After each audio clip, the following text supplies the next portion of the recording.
सोना रे, धड़कन में तू ही तो बसी है। मन भावे रे, चेहरे पे तेरी जो हंसी है।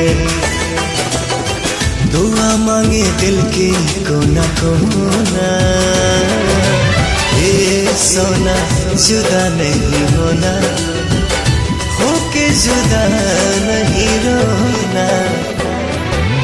ए सोना जुदा नहीं होना,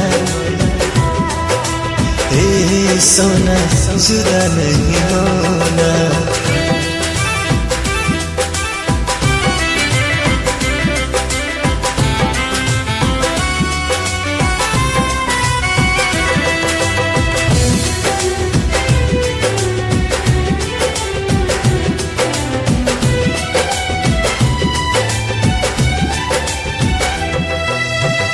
सपना में आके जान मुस्का के कहलू दीवाना, पलके झुका के।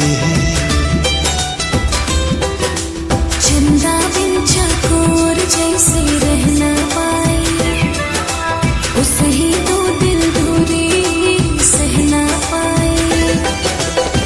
सांवली सलोनी तू सलोना, सोना जुदा नहीं होना, होके जुदा नहीं रोना। ए सोना जुदा नहीं होना, ए सोना जुदा नहीं होना।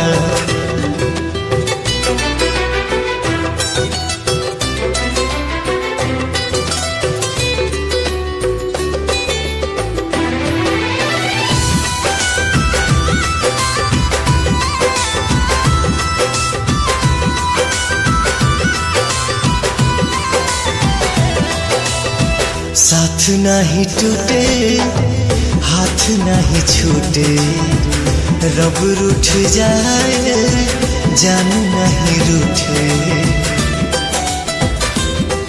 अब प्यार ही पूजा बा, प्यार ही माया, हमरा पे बा सजना बस तोरे साया।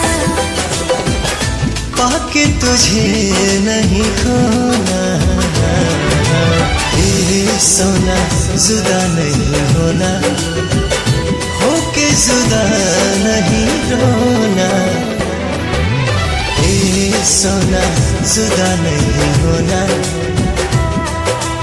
ए सोना जुदा नहीं होना।